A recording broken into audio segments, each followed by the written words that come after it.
I was blamed and abandoned when my wife believed her toxic best friend's lies. But when the truth came out, I refused to take her back. So, I'm 35, living in Denver, and I just finalized my divorce from my wife Emma. We were together for 6 years, married for 2. Looking back, I feel like I should have seen this train wreck coming. Honestly, the warning signs were there from the start, but I kept ignoring them because, well, I loved her. Or at least I thought I did. The cracks in our relationship had a name: Stacy, Emma's best friend. Have you ever met someone and immediately known their bad news? That was Stacy. She was loud, self-centered, and always had to be the center of attention. From the first time I met her, I felt like she was sizing me up, like she was looking for something to hold against me. But Emma was blind to it. She saw Stacy as her ride or die from college, someone who'd been there through thick and thin. I thought, fine, I'll tolerate her because she's important to Emma. But man, Stacy knew how to push buttons. Things really started going downhill during our wedding planning. I proposed to Emma after 3 years of dating. We were living together by then, and it just felt like the next step.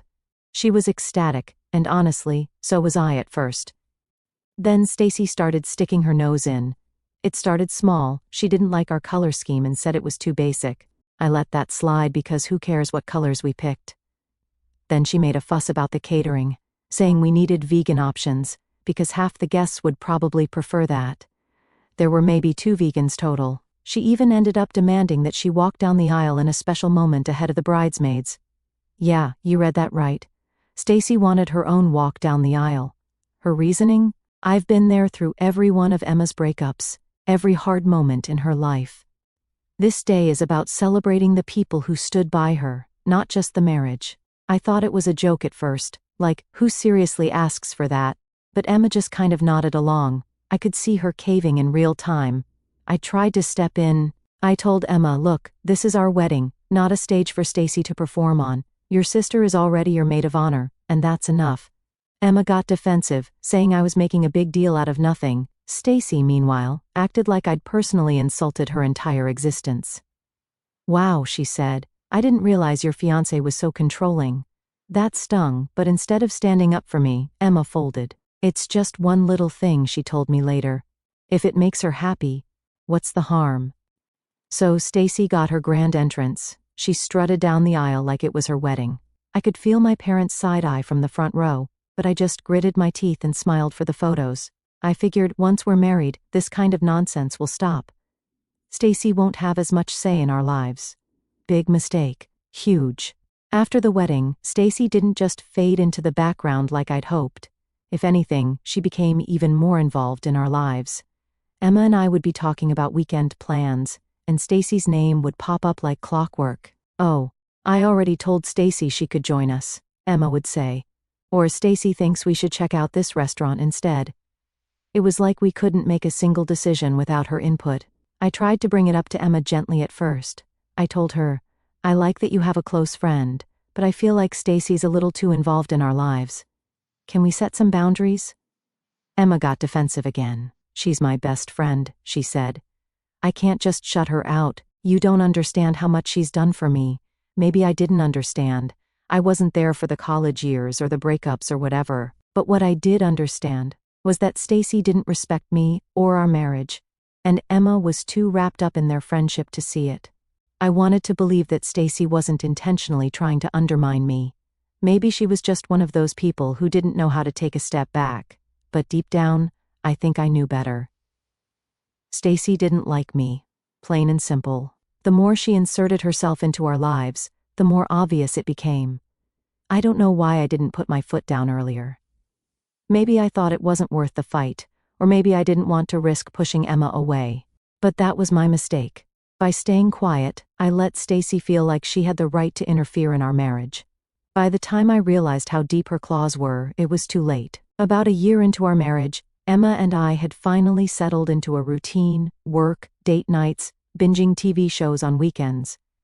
Things weren't perfect, but they were good, peaceful even. That was until Stacy showed up at our doorstep, sobbing like her entire world had fallen apart. It was a Friday evening. Emma and I were planning to make tacos and maybe watch a movie. I was halfway through chopping onions when the doorbell rang. Emma went to get it, and within seconds I heard Stacy's wailing. I poked my head around the corner, and there she was, clinging to Emma like a shipwreck survivor. She had a duffel bag slung over her shoulder and mascara running down her face. "He left me," Stacy cried. "I can't do this alone." Emma led her inside, shooting me a look that said, "We'll talk later." I stood there, knife in hand, feeling like I had just walked into the middle of a nightmare. Stacy plopped onto our couch, rambling about how her boyfriend of 2 years had dumped her out of nowhere. Emma sat next to her, holding her hand, nodding along sympathetically. I stayed in the kitchen trying to focus on the tacos, but as Stacy's dramatic retelling went on, I couldn't help overhearing. Apparently, her boyfriend, Jake, had completely blindsided her, breaking up with her over text because he felt they weren't compatible. Stacy, of course, insisted that she'd been the perfect girlfriend and that Jake was just an emotionally unavailable jerk. "Do you have anywhere to stay tonight?" Emma asked her gently. Stacy sniffled, her eyes darting toward me in the kitchen before answering, "No, I can't go home to my parents. They'll just say, 'I told you so,' and all my other friends are busy." I didn't know where else to go. I could see where this was headed, and I wasn't happy about it. Sure enough, Emma turned to me. "Would it be okay if Stacy stayed here for a few days, just until she gets back on her feet?" What was I supposed to say? "No, your best friend can't stay here, even though she's clearly a mess?" "So," I nodded, forcing a smile. "Yeah, of course." At first I tried to be patient. Stacy was heartbroken, I get it. Breakups suck. The first couple of days I stayed out of her way, letting Emma handle her.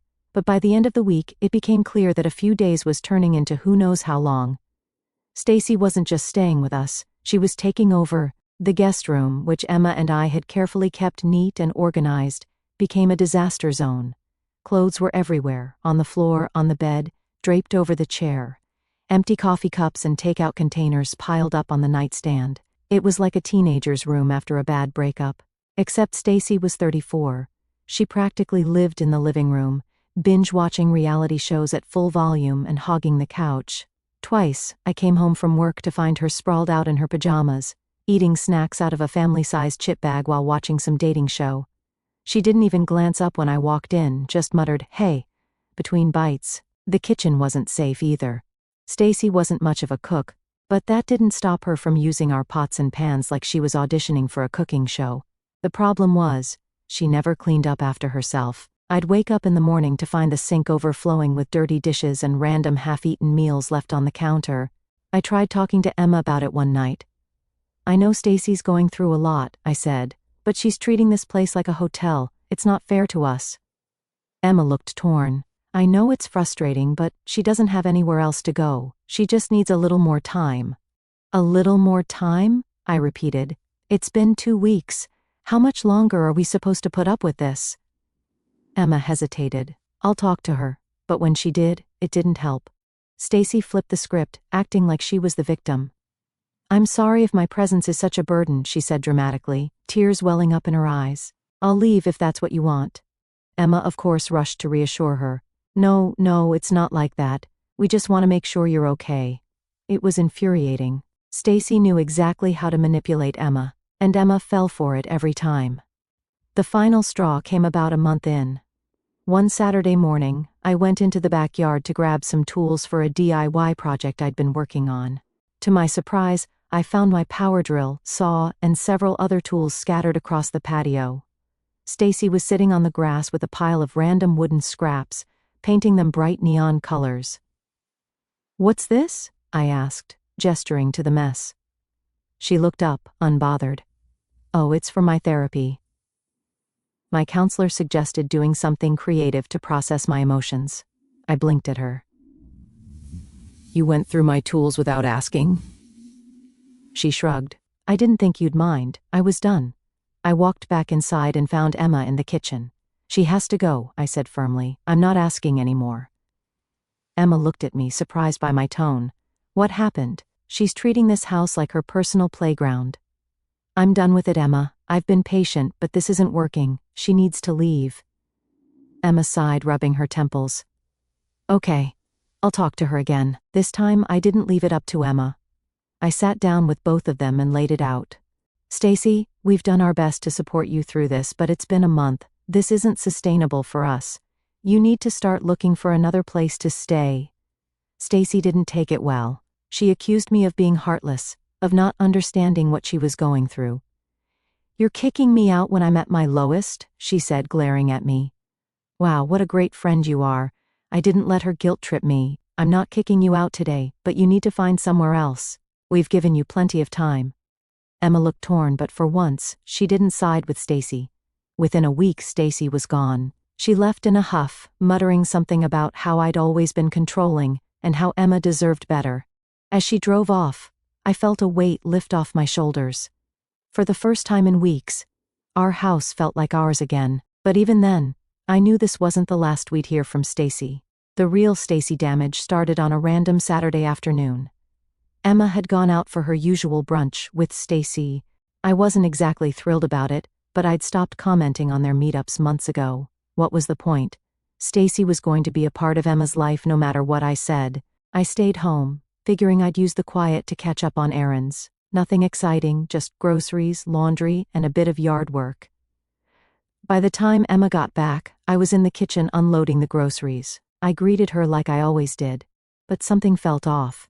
She barely said a word, just mumbled a hey and went straight to the bedroom. I stood there for a second, holding a bag of apples, trying to figure out if I'd done something to upset her. Maybe she was just tired. I shrugged it off and went back to putting things away. For the rest of the day, Emma was distant, like really distant. She avoided eye contact, answered my questions with one-word replies, and spent most of her time glued to her phone. I asked her a couple of times if something was wrong, but she just brushed me off with, "I'm fine." Clearly she wasn't. I figured maybe Stacy had unloaded some of her usual drama, and Emma just needed time to process. That night, though, things got weird. After dinner, she barely touched her plate and went to bed early. When I joined her later, she was curled up on the far edge of the bed, pretending to be asleep. I lay there, staring at the ceiling, wondering what the hell was going on. The next morning I decided to push the issue. "Emma, seriously, what's going on? You've been acting weird since you got back from brunch." She hesitated for a moment, not looking at me, then said, "I need to ask you something, and I need you to be honest." "Okay," I said, feeling a knot form in my stomach. "What is it?" She finally turned to face me, her expression a mix of anger and hurt. "Were you with someone else yesterday?" I blinked at her, completely thrown off. "What? What are you talking about?" Her voice got sharper. "Stacy said she saw you in a parking lot. She said you were in your car, making out with some woman." For a second, I didn't even know how to respond. It was so out of left field that I almost laughed. But when I saw how serious Emma looked, the disbelief turned into frustration. "Emma, that's ridiculous. I wasn't with anyone. I was grocery shopping." She snapped. "She described your car. She said you were wearing your brown jacket. She even knew the parking lot by that little strip mall near Main Street." I felt like I was in a bad dream. "Yeah, because I was at that strip mall. That's where the grocery store is. I wasn't making out with anyone. I was buying milk and bread." Emma crossed her arms, glaring at me. "Then why would Stacy say she saw you?" That question pissed me off more than anything. Not "are you sure she's mistaken?" Or could it be a mix-up? Nope, just why would she lie? Like the idea of Stacy lying was somehow impossible. "I don't know, Emma," I said, my voice rising. "Why don't you ask her?" "Because I didn't do anything wrong."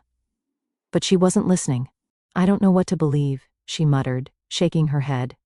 Stacy wouldn't lie about something like this. That hit me like a punch to the chest. She didn't know what to believe? After everything we'd been through, she couldn't trust me over Stacy? I stood up, pacing the room. "You've known me for 6 years. Do you really think I'd cheat on you? And in a parking lot, of all places? Does that even sound like me?" Emma didn't answer. She just sat there, staring at her hands. "I need time to think," she finally said, her voice barely above a whisper. The next few days were hell. Emma barely spoke to me. She moved into the guest room, saying she needed space. Every time I tried to bring up the conversation, she shut me down. "I'm not ready to talk," she'd say, or "I need more time." Meanwhile, I was walking around in a fog of anger and disbelief. I couldn't stop thinking about Stacy. This was exactly the kind of chaos she thrived on. But what I couldn't wrap my head around was why. Why go to such extremes? Why lie about something so serious? Did she really hate me that much? At the same time, I couldn't ignore the bigger issue, Emma's reaction. The fact that she didn't even give me the benefit of the doubt said more about our marriage than Stacy's lies ever could. If she trusted Stacy's word over mine, what did that mean for us? A week later, Emma packed a bag and left. She didn't even tell me where she was going. Just said she needed time to figure things out. I didn't fight her on it. At that point, I was too exhausted to argue. The next morning I got a text from her. "I think it's best if we separate for now. I'll have my lawyer send over the paperwork." That was it. No discussion, no attempt to work things out. Just a text and a lawyer. It was like our entire marriage had been swept aside because of one ridiculous story. I didn't even know how to process it. One part of me wanted to fight, to prove my innocence, to make Emma see reason. But another part of me was just done. If she was willing to throw everything away so easily, maybe I didn't want to save this marriage after all. In the weeks that followed, things got worse. Word spread about our separation, and Stacy made sure everyone knew her version of events. Mutual friends started acting weird around me, avoiding eye contact or making vague comments about working on myself. Even my own family started asking awkward questions like, "Is there any truth to what they're saying?" It felt like I was living in a nightmare. Everywhere I turned, there was another reminder of how quickly people could turn on you. And through it all, Emma stayed silent. No calls, no texts, no attempts to reach out, just radio silence. At first I was angry, angrier than I'd ever been in my life. But as the days turned into weeks, that anger started to fade. In its place was something colder, harder. If Emma didn't trust me enough to even have a conversation, then maybe I didn't need her in my life. I wasn't going to beg for someone who didn't believe in me. Let her have her time to think. Let her stay under Stacy's thumb. I was done fighting for a marriage where I was always second place to her so-called best friend. If this was how it was going to end, then so be it. 2 months after Emma left, on one Thursday evening, something happened that I didn't see coming. I was minding my own business, scrolling through my phone while eating dinner, when I got a text from a number I didn't recognize. It read, "Hi, this is Marissa. I know Stacy lied about you. Can we talk?" I stared at the screen for a moment, trying to figure out who the hell Marissa was. The name rang a faint bell, something about a party Stacy and Emma dragged me to a couple of years ago. But why was she messaging me now? My first instinct was to ignore it, but something about the way she phrased it, "I know Stacy lied about you," made me curious. I replied, "What do you mean? What lie?" Her response came almost instantly, about the cheating. Stacy admitted she made it up. "I think you need to see the proof." The next day, I met Marissa at a small coffee shop downtown. She was already there when I arrived, sitting at a table near the window and fidgeting with her phone. I sat down across from her, feeling a mix of curiosity and dread. "Thanks for meeting me," she said nervously. "I wasn't sure if you'd even want to talk." "Yeah, well, here I am," I said. "What's this about Stacy lying?" She pulled out her phone and opened a text conversation. "I've been friends with Stacy for a long time, but after this, I can't keep quiet anymore. You need to know what really happened." She handed me the phone, and I started reading. The messages between her and Stacy were jaw-dropping. "Stacy, OMG. Emma finally left him. She actually believed me, LOL. Marissa, what are you talking about?" "Stacy. I told her I saw him making out with some rando in his car. You should have seen her face. Priceless." "Marissa, wait, are you serious? Why would you do that?" "Stacy, because he's a controlling jerk, and she's too dumb to see it." I had to help her. I kept scrolling, my hands trembling with anger. It got worse. "Stacy, it's not like their marriage was going to last anyway. Emma's so gullible she'll believe anything I tell her." "Marissa, this is messed up, Stacy." "Stacy, whatever. She's better off without him, and now I don't have to hear about her perfect marriage anymore." I couldn't read any further. I handed the phone back to Marissa. My jaw clenched so hard it hurt. "She really said all that?" I asked, my voice barely above a whisper. Marissa nodded, looking genuinely upset. "Yeah, she bragged about it like it was some kind of accomplishment." I didn't believe it at first, but when she started mocking Emma for being too naive, I realized how twisted it was. I sat there trying to process what I'd just seen. Stacy hadn't just lied. She'd actively sabotaged my marriage and made fun of Emma in the process. She'd manipulated her best friend for no other reason than sheer entitlement and spite. "Why are you telling me this now?" I asked finally. "Why not earlier?" Marissa looked down at her coffee. "I don't know, I guess I was scared. Stacy can be intense." but I couldn't keep quiet anymore. It's not fair to you, and it's not fair to Emma. I took screenshots of the messages and thanked Marissa for coming forward. On the drive home, I couldn't stop replaying the conversation in my head. I wasn't just angry, I was furious. Furious at Stacy for being such a manipulative, entitled piece of work. Furious at Emma for falling for it so easily. And furious at myself for letting Stacy get away with her crap for so long.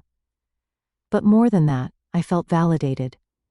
For months, I'd been walking around with this cloud over my head, wondering if I could have done something differently. Now I had proof that none of this was my fault. Stacy had set me up from the start, and Emma had played right into her hands. By the time I got home, my anger had simmered down into something colder. I wasn't going to lash out or throw accusations around. No, I was going to handle this the right way. First, I forwarded the screenshots to my lawyer with a quick note, "This is what really happened. Let me know how we can use it." Then I sat down and stared at my phone, debating whether to text Emma.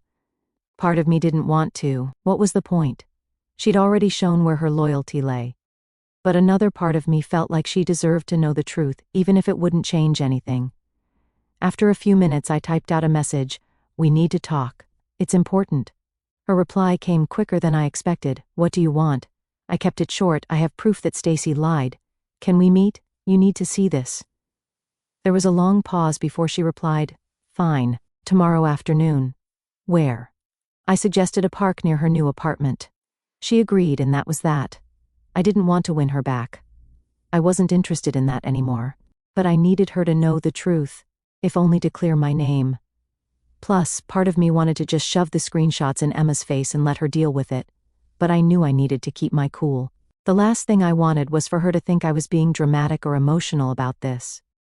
When Emma finally arrived, she looked hesitant, almost nervous. She was wearing her usual casual outfit, a hoodie and jeans, but she didn't have that confident air she used to carry. She spotted me and gave a small wave before walking over. "What's this about?" she asked, her arms crossed defensively. I didn't waste any time. I pulled out my phone, opened the screenshots Marissa had sent me, and handed it to her. "Read this," I said flatly.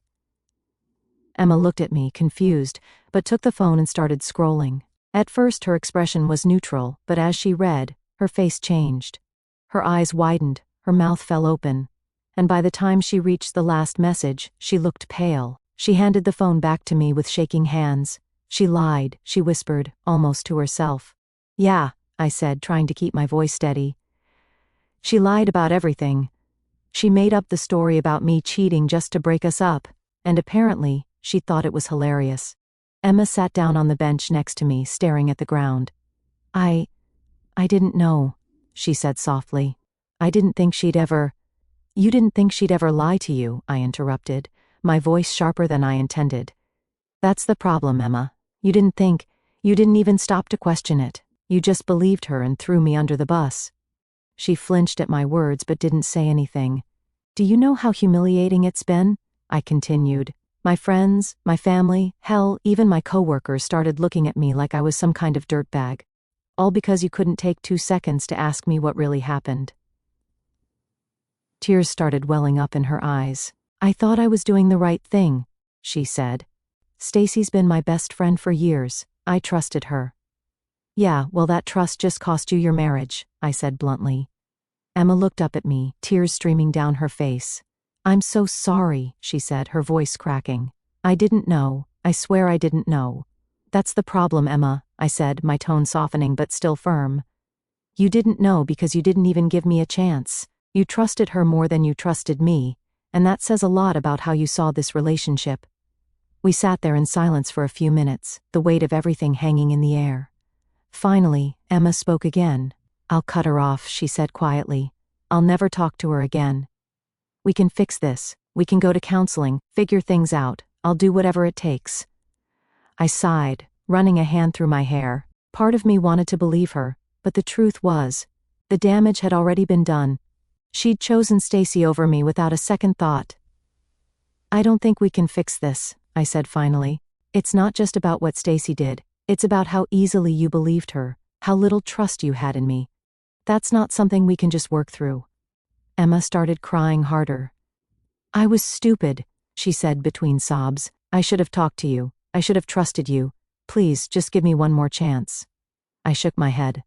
I'm sorry, Emma, but I can't. This isn't just about forgiveness. It's about trust. And once that's gone, it's almost impossible to get back. She kept crying. And for a moment, I almost felt bad for her. Almost. But then I remembered all the nights I spent alone, wondering what I could have done differently. All the friends who ghosted me because they believed Stacy's lies. All the times I questioned my own worth because of how easily Emma discarded me. And just like that, my sympathy disappeared. I think it's best if we both move on, I said, standing up. I wish things could have been different, but this is where we are now. Emma didn't try to stop me. She just sat there, crying into her hands as I walked away. I didn't look back. For the first time in months, I felt like I was finally in control of my life again. Later that night, Emma sent me a long text, apologizing again and begging me to reconsider. I didn't respond. There was nothing left to say. Stacy's lie might have been the catalyst, but Emma's lack of trust was the real reason our marriage fell apart. And at this point, I wasn't interested in trying to fix something that had already been broken beyond repair. Instead, I forwarded the screenshots to a few of the mutual friends who'd ghosted me. I didn't add any commentary, I just let the texts speak for themselves. Within hours, my phone started blowing up with apologies and messages of support. Wow, I can't believe Stacy would do that, one friend wrote. I'm so sorry for doubting you. You didn't deserve this, another said. Let me know if there's anything I can do. It was nice to have some validation, but I wasn't interested in rekindling those friendships. If they'd been so quick to believe the worst about me, they weren't people I wanted in my life anymore. As for Stacy, I didn't bother confronting her. What would be the point? She'd already shown who she was, and I wasn't about to give her the satisfaction of knowing how much damage she'd caused. A few days after that, I started hearing things from mutual friends, even though I'd cut most of them off. A couple still felt the need to keep me updated, probably out of guilt for siding with Stacy in the first place. One friend, Sarah, called me up and said, "You're not going to believe this, but Stacy's basically been blacklisted from our group." Apparently, once word got out about what she'd done, everyone started distancing themselves from her. Marissa had shared the screenshots with a few other people, and from there, the story spread like wildfire. Stacy tried to defend herself, saying she was just looking out for Emma and that I was controlling and toxic, but no one was buying it anymore. She's completely spiraling, Sarah said, laughing. She's been posting these long rants on social media about how everyone's turned against her and how she's the real victim. Curious, I checked Stacy's profiles for myself, using an incognito account, of course. Sure enough, there were multiple posts about how fake friends had abandoned her and how she'd only tried to help. One post even said, "I guess people can't handle the truth. I stood up for Emma when no one else would, and now I'm the bad guy. Pathetic." The comments weren't exactly sympathetic. Most people were calling her out, saying things like, "You didn't help anyone, you ruined a marriage, and this is what happens when you manipulate people." One person straight up wrote, "Maybe take a good hard look at yourself before blaming everyone else." It was satisfying to see her finally get what was coming to her. Meanwhile, Emma's life wasn't looking much better. She moved back in with her parents after everything went down, and from what I heard, things were tense. Her mom, who had always been a bit of a skeptic when it came to Stacy, was livid when she found out the truth.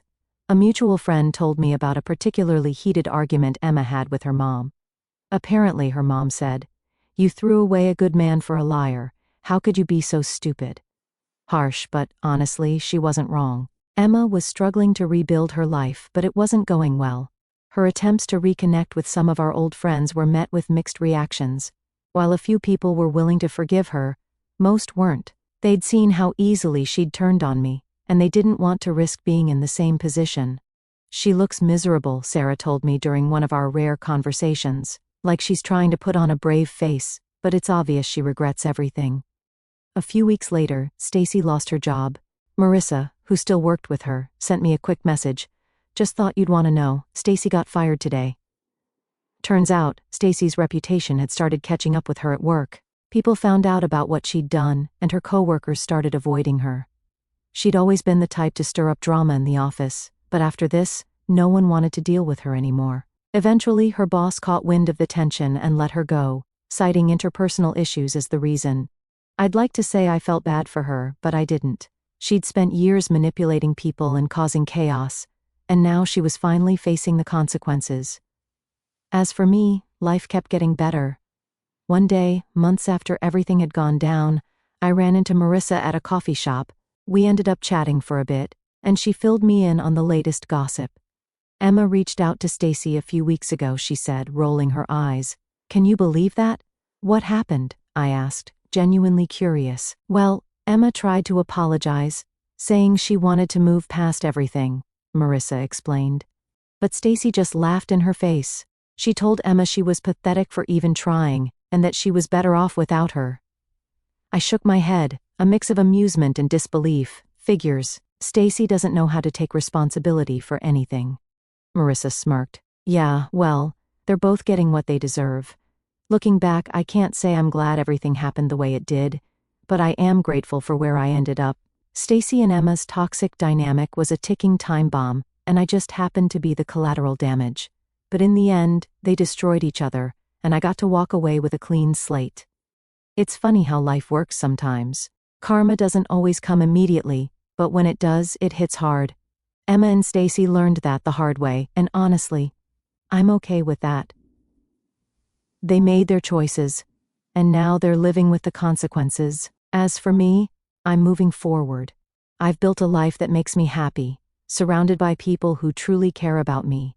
And that's the best revenge I could have asked for.